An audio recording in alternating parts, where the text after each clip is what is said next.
DTLR Radio, your fashion. Your lifestyle. That franchise movement show officially on your radio on Ty Davis's favorite day, which is Hump Day. You already know, man. We in here. I told you, DTLR Nation, I was going to have a guest in the building, man. This guest is family. He always treated me the same way since the first time he seen me to today. It's always been that, man. So to the left of me, my man Fat Joe is officially on that franchise movement show right now. Because when I walk in the door, Mo was like, yeah, you know, we were Jay Claxton. I was like, Jay Claxton, that's my dude. Right, what you talking about? Right. She was like, oh, yeah. I was like, of course I know Jay Claxton. Hey, look, man, you came and blessed a bunch of clubs for us. You know, I see you in the airport. And speaking of that, I remember when you didn't fly. Yeah, I didn't fly. I still fly every day, scared to death when I do it. You know, I remember. I was scared today.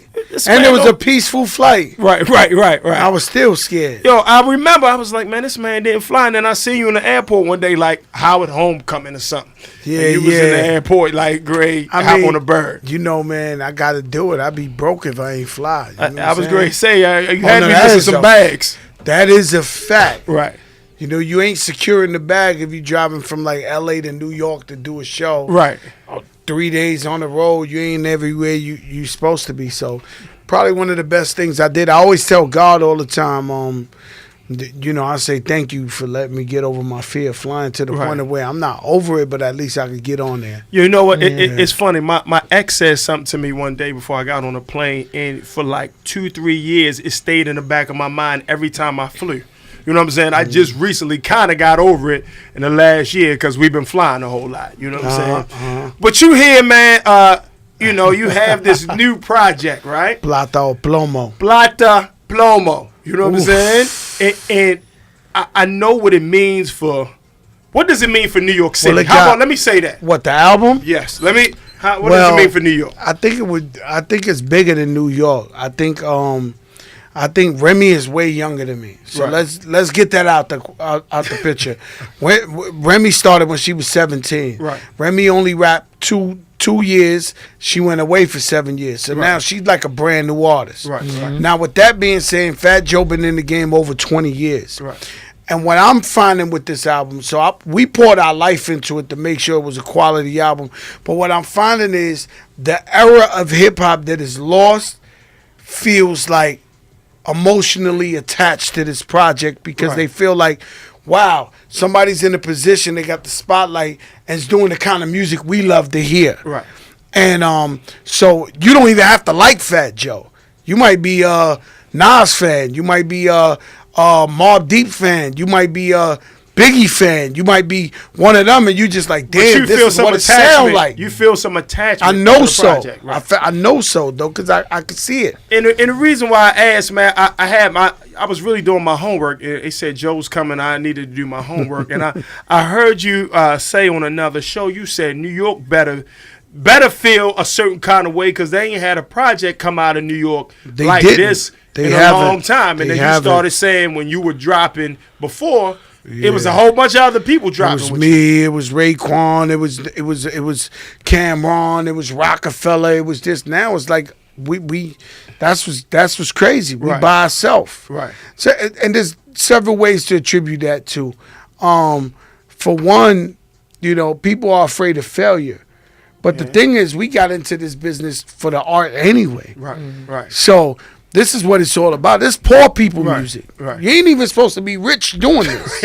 That's a good thing. This That's a good way to think about it. The music of the oppressed people. Right. Exactly. You understand what I'm saying? Exactly. And rap and say what you want. That's where the DJ came from. I mean, so it's all about the art. Right. So at the end of the day, we just knew we had a dope project and we want to give it back to the hip hop fans and just be like, yo, Vibe, you need this, man. Right. We glad we could bring it to you. Right. So, but like a lot of artists nowadays, because records don't sell that much, they don't want to seem like a failure. So that's why a lot of our favorite artists won't come back out. Right. Or if they do, they'll say the mixtape. That's almost true. Like, you know, I'm a little scared, but I'm scared, you know, so I'm gonna say mixtape. Hey man, you gotta sound like an album to me. You gotta jump out the window without a parachute. I don't care, because if that's the case, none of us would be here if we didn't. Listen, you bro, understand what I'm saying? I personally do not care, man. With me, it's about the art. It's about the music. It's about the culture. It's about preserving the culture, man. And speaking of that, man, I mean, your body of work has gone through. I mean, and I just realized it today when I played an hour and 20 minutes of Fat Joe just songs, appearances, mixtape joints. Like, in this, I'm seeing people on my live like, yo, I forgot about that. I didn't realize it was that much. Well, you know, everything's about instant gratification anyway. Right. You know, people want to press 2 seconds in the microwave and have a hamburger pop out. Right. Nobody want to put in the work. Right. So everybody is always like, what have you done for me lately, yo? That's You're true. as good as your last hit. That's true. And unfortunately, with the hip-hop culture, they tend to forget the legends. They forget the people who put the work in. Right. And they just like, we on to the new. We're whack if we salute that. You know, we got a raindrop. We got a drop top. we gotta move with what's going. Oh, we whack. Right. And unfortunately, that's been hip hop for years. Yeah. And you know, so when somebody gets on stage with me, they in trouble. Somebody does a concert with me, they in mega trouble. Right. Because then them hits will keep coming and before you know it, coming 15 number ones later, you like, yo, I didn't know this boy was doing all this. Like, it's competitive. It's competitive. I mean, always been. You know what I'm saying? Like, it's a few DJs in the room. This is my guy, C Styles. But you know what I'm saying? And I want him to win. This is my guy. But if we on a party together, my goal is to body this guy. Has to. You know what I'm saying? Has and then to. we're gonna still my kids rest in still peace, love my him. little brother Big L. Right. But rest in peace, my brother Big L. But I remember when I did the song "The Enemy" with him, he was like, "Yo, you just sold 500,000. I'm taking your fans. Already. I'm gonna rip you down on this song." Right. So I had to step my game up. It was one of the best rhymes I ever wrote in my life. Right. And same thing with Remy. She always tells the story that Pun told her, "Yo, I don't care who you on a song with. You gotta body them." Right. So she's like, yo, no matter what, if I love you, I'm trying to body you. Unfortunately, she's on songs with me, so she's trying to body me. I mean, but that's what it's supposed to be. Y'all family, and it's supposed to be competitive, and that's why this project came out the way it came out. Nah, you know I mean, I ain't gonna lie to you, man. I'm so proud of the project, and the phone calls that I've been getting is scary. It's scary. I'll tell you one today. I'm gonna crack it. My man D-Rock, he's Biggie Small's best friend, right-hand man. Right. He actually is in the movie. He's the guy who went to jail for Biggie. Right. Exactly. And he's still with Puff Daddy every day. He called me today. He was like, yo, bro, this thing a classic, bro. Yeah. I said, nah, stop, D-Rock. Don't do that. Because you know greatness. You was with greatness every day. You Big's right-hand. Don't do that. He was like, yo, I promise you. He said, have I ever called you about some music before? I said, nah. He said, yo, this joint's a classic, B. Right. Cooking is one of my favorite joints. One of my favorites. It's crazy, man. But I know you got a song that I know that you feel like is going to be like. Well, the biggest hit on the album is the joint.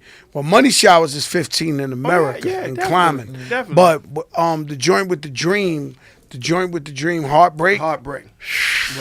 Right. That's a miss. We listened to it again today. We listened to it here before you came in. That's Kim Jong-sung. Already. Homeboy from Korea. He be blowing up the missiles for no reason. Right. That joint's Kim Jong-sung. Already. Hey, look. So look, I wanna play something. I wanna play something from off the project. Woo! What you want to hear off the project? What you want me to play? Oh, well, the joint that's got the hood in the frenzy is the joint called Spaghetti. Okay. Let's just go to Spaghetti right now. Right. Fat Joe, Remy Ma, Kent Jones off the new Plata Plomo album. Right. And you on your thing right there. You on your 90s, early 2000. Yeah. You know what I I mean, verse wise. Yeah, that's crazy. Right, man. I mean, like, and I think they beat me on this song, but I just feel like the song is dope, and the people are spoken. The thing about this time, social media time and all that, and streaming time, you can look at what people are really liking. Yeah. So I thought How Can I Forget was gonna be like the joint off the album Street Joint, but everybody's on this spaghetti thing, like yo, spaghetti. So I'm like, hey, we ain't gonna fight the power. You can't. It is what you it can't. is. They spoke. They telling you. They dictate. telling you. They dictate. And they can show you in real time. They dictate. So please, man, intro this to DTLR Nation for me. This Fat is Joe, called please. Spaghetti. Remy Ma, Joe Crack, Kent Jones off the Plata Plomo album right here, DTLR Radio. Let's get it. Let's do it. DTLR Radio, your fashion, Your lifestyle. Understand what it is. Fat Joe's officially in the Puma Studios right now. Spaghetti. Over there, Plata Plomo. Man, that's that. Because you, and that's what I was going to say. I don't even know what the hell She giving you that hook, which you can't understand, and then you coming with that. Nah, that, come on, B. that Who'd have flow. thought I'd make it? Right. When cops used to strip us naked. Right. Well, this whole album is chemistry. Right. It's an equal balance of what the youth could vibe with and what people who've been following me for years could do it. Right. It was in All the Way Up. It was in that Spaghetti right there. So if you listen to the beat, it sounds like some Mobb Deep New York grimy music. Right. But when you get to the hook, it's like in the back of the dude, we should serve no spaghetti. So like if I'm in Miami, they'll be showing the grills like. Right. Like, you know, it's hard. It's just hard. Hey man, it's a classic project, man, and everything that I've heard. I'm not just saying that because I wouldn't say it if, you know, I just wouldn't say it. I just wouldn't say it. We don't even violate saying stuff I wouldn't like say that. It, but we don't even fix our mouths like- to say that. like everything that I'm like, everything that we've heard and we've listened to has been one of them. You know what I'm saying? And projects I feel like supposed to be all #1 records. Are they all supposed to be singles? You dig what I'm saying? well, my thing is you should put work into it, Right. man. I want anything to be Put single. quality over quantity. Right. And a lot of people they don't do that no more, man. Right. Like they don't put work in, they don't put albums. I get so disappointed all the time because I'm copping. Right. So I don't know about you. Right. I don't know about y'all, but I'm buying. Right. When my favorite rappers throw out their mixtape or whatever, joint albums or whatever the hell they want to do, listening. I'm buying. Right. I'm copping. I'm going to iTunes and I'm copping, paying my $16. So what and it be happens? disappointing That's me. what I was going to ask you. So what happens when you have that conversation with them? Because you I know. won't tell them. Okay. But to myself as a hip hop fan, I download it. I get on a plane on a long flight and I listen to it. Matter of fact, I listened to it 3 times. If I don't like it the first time, I try to force myself the second time. If I don't like it the second time, I try to force myself the third time till I come up with the analogy of this is trash. Okay, I got you. We gotta move on. A real, and I a real still try to synopsis, like, right. I still try to like one joint, like right. something I hold on to life, and I want to defend them. Number 7 is my one. I Right. gotta defend them. I gotta be like, yeah, but what about this one? You know, but they ain't coming with it. You know what I'm saying? Let me ask you something, right? Well, your man Andre 3000, he said it back in the day. He was like, "Yo, my favorite rappers ain't coming with it." Oh well, they're like, you know, it's like that. And Andre was special. Ooh, he still is. He's Yeah. a bad boy. Yeah, definitely. Not only that, he's still scary. Like he's retired. You know, I took Yes. my daughter to Disneyland and he just walked by with some high water pants on and Right. he had like a mohawk. I don't know what's We going seen on. him in LA. We seen him in LABT. He was in LABT. Like, Yo, listen to me, but you was at least BET. I was in Disneyland. Right. Number white people. He walked by with the pants up to here and it looked weird, man. And he was just minding his business. Right. My wife was like, yo, ain't that Andre 3000? I was like, yeah, it's him. Like, but I mean, like, he still come out right now and body you. Right, yeah. He's one of the guys I got hope in. Like, Yeah. you know, he will come out. Yeah. What's the last thing he did? Deuces? He been on Deuces. some remixes. What was the last thing? He did a joint with Tip. He did Jeezy. He did a couple of them joints. Like I Do, he murdered I Do on it was Jeezy, J, and him, and he murdered that verse. He did that thing with Ross, that 16. Like, Right. Oof. Right. You know what I mean? But That was like- let me ask you something, right? This young lady, comedian Ty Davis, had an opportunity, along with this young lady behind me, to celebrate Margarita Day, right? Oh, shit. So. Could we curse on here? No, don't curse. Try Grandma not to, friendly. right. Grandma friendly. So when they got back, we had a conversation in here before you got here. I said that I feel as though if you lick the salt or the sugar off the rim of the glass, that is a man law violation. I need to know if you agree with me or not, because I don't think I'm too off. Man, listen, the other day, I'm going to skip the whole subject and say the other day, I'm in the airport, and this dude says, let's take a picture, Joe Crack. I said, all right. Right. And he got to do the selfie. Right? He was going to do the selfie. Some random man, I don't know, snatched that dude's phone so fast. It was like, men don't do selfie. Somebody got to take the it. phone. Random dude. Right. He had nothing to do with nothing. Right. Snatched the phone, beefing. I thought they was going to fight. Men don't do selfie. Right. The young dude ain't know what he was talking about. He was like, I'll take it. Men don't do selfie. Right. He take the picture. Right. Well, that's pretty much what you asking. Right. All right, man. Thank you, man. Thank you. So listen, man. All-Star 2017. Tough right now. There's some stuff going on out there. Hey, man. Thank you. See, we need to have one of them after you finish pushing. You come back because we need to have a man law conversation about what's going on in the world. I don't know what's going on. It's very different. No, we don't. Very. No, the world's different. It definitely is. Right. Definitely is, man. But All-Star. Salute everybody. Yeah, we got love for everybody. You know what I'm saying? But y'all crazy. Man. All-Star put me. You know what's crazy is that you're actually catching what I'm saying. Right. Like you're catching the sub. Right. Everybody's like, yeah. We catching it. We catching like, all of this it. dude is crazy, man. No, we catching all of it. You saying it without saying it. Yeah. And that's politically correct, especially in this climate. You know what I'm saying? We can't say certain things on radio. You dig what I'm saying? I'm with you. All-Star, you when I saw you coaching, and I said, this is right up Joe's alley. This is. So you know that was the Rucker winningest. Let me explain something to you. You know it was the most blowout in the celebrity basketball, NBA basketball game ever. Right. And you know I coached that game. Yeah. No, I saw. No. I said very kindly. I said like this because people don't know me. And they all like big time celebrities and all that. So I go in the locker room where everybody's joking, everybody's getting on. I said, yo, well, do you want to win? And everybody stop and look at me. This one little white girl, she played, I think, for the WNBA. She was like, yeah, I want to win. Like, she was about that life, right? So I was like, yeah. I said, but no, do you really want to win? Or do you guys just want to put on a show and lose? Or you don't care? Because I didn't know I didn't know how to start the Joe Crack-ish. Right? You know what I mean? I try to, like, really coast into there, right? Till they understood what Kung Fu Panda was, right? Okay, so I turned around and he was like, yeah, we want to win at this. All right, well, look, we got the win.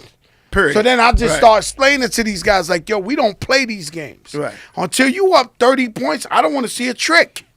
I want to see defense. I want to see rebound. I want to see you get up and down the court. And when I call out who we giving the ball to, we giving it to them. Right. It was like, we got you, coach. Right. And then they play. We was up 20. I kept saying, kill him. Go for the kill. That's like, you're supposed to. I'm screaming, go. Because, you up 20, you lax. Next thing you know, they go on a 17-point run you on a 3-point game. Right. You missed but a I'm couple like, yo, I'm telling y'all. And we won. Hey, it just reminded me of you in your Rucker Park days. Yeah, it reminded me of that too, man. I mean, do you still do that? Or I can't do that, man. What happened was, when my daughter was born, I promised that I was just going to pay more attention to her in the summer. Okay. So, because I really like to win. I'm very, very competitive.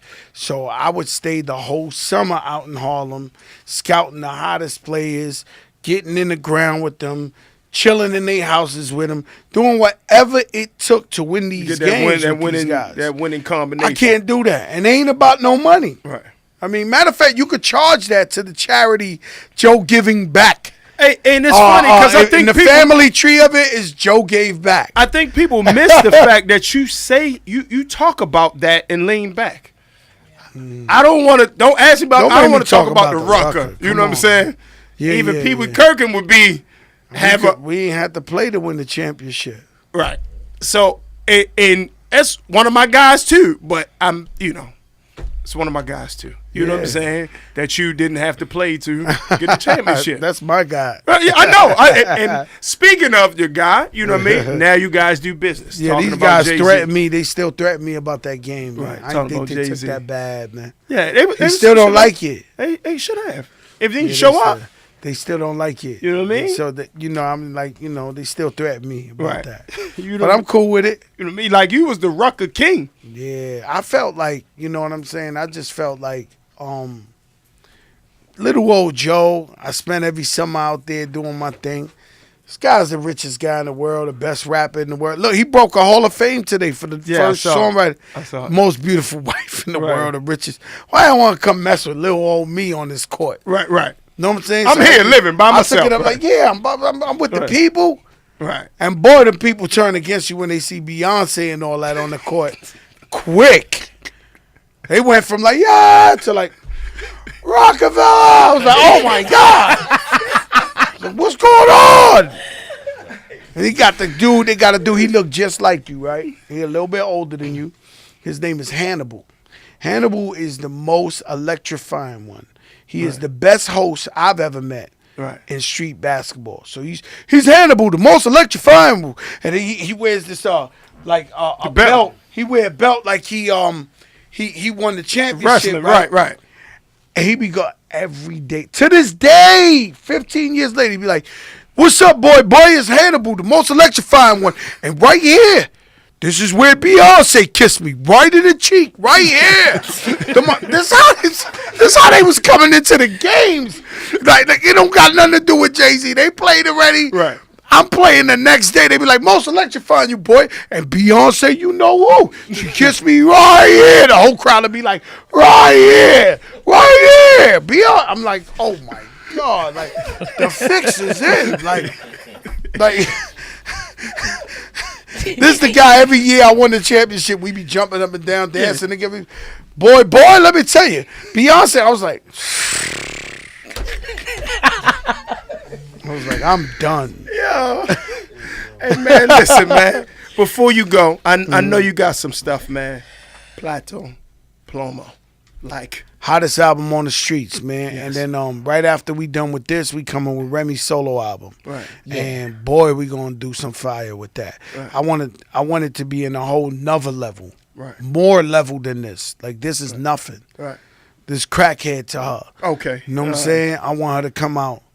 Like when you see whatever her single is, I want you to know, oh, Joe Crack said he was trying to do this. Right. It happened. Already. You understand? Off rip. No. We don't want to struggle. We don't want to fight. We don't want to do nothing. We just want to throw that boy out there. Boom! And let it work. Yeah, you see how Khaled threw out that shining. With Beyonce. Man, I've been working Money Showers for like 2 months. We number 15 in the charts. I blinked, it was number 1. I was there when he made the record. Right. I'm in his house with him. 2 weeks is number 1. I'm like, yo, this thing is, it's a missile. Right. Yeah. We need one of those. And they let it go at 12 o'clock a.m. I was driving from a meeting. That record, I'm telling you, I'm not exaggerating. I was there. That record was done in 24 hours, bro. Right. The whole entire record. Khaled made the beat, and he get into his Beyonce them, and they wanted to drop it right after the Grammys, and he got it. He didn't sleep for 24 hours. Right. And man, I don't know how he did. I never seen it in all my years of rap music. Right. I never seen nobody pull off and then a hit like a missile. Right. And his album is crazy. That's another thing too. Khaled is family to you and his family to me. He always been the same. He still pick up the phone when I call him. I don't pull that card much. Not much. You know I'm like that too. Right. I don't pull that card. I got much. Numbers. Yeah. Well, I don't really call them like that. Right. That way, when you do call them, they pick it up. Yo, boy, what's up? I ain't heard from you in a minute. Good. Yo, what's good? You be like, all right, I got it. Right. So the illest number I got, and we're gonna get to the other spot, is Mark Wahlberg. Okay. I knew Mark Wahlberg since back in the days. He used to come in the hood with me, and we used to hang out. Okay. In the club. Bottom line. Right. Bottom line. To this day, I could call him now, and that boy would pick up, yo, Joe, what's up? Right. But I don't call him like that. I call him once a year, twice a year. But I do always get the, Yo, Joe Crack, what's up? What's You up? good? Right. You all right? Everything good? Gotta love them relationships, bro. Gotta love them, man. Don't worry. We coming to you with a movie one day. Right. Trust me. Hey, man, this, have me do one of them club scenes, bro. That's it, man. I don't look bad on camera. Let's do it, baby. Joe, one more time, man. Anything you want DTLR Nation to know The right album, now, shameless Plata or plug. Plomo, let's do it. All right. That's it. Bottom line, huh? Yo, I love them beats you've been playing in the Right. You've been playing something. Yo, you played something a little while ago that I ain't get to because we was talking. But I never heard that beat. And it was a serious one, man. Right. I think it might be that game joint. Woo! Game very underrated. Yeah, definitely. His albums be a movie. Definitely. Albums be a movie. Definitely. Thank you very much, America. Man. Appreciate you, Joe. Thank you so Number much. love, You baby. understand that, man? Make sure you cop that new project, Fat Joe, Remy Ma, Plata, Plomo. Woo! Man, this DTLR, man, your fashion.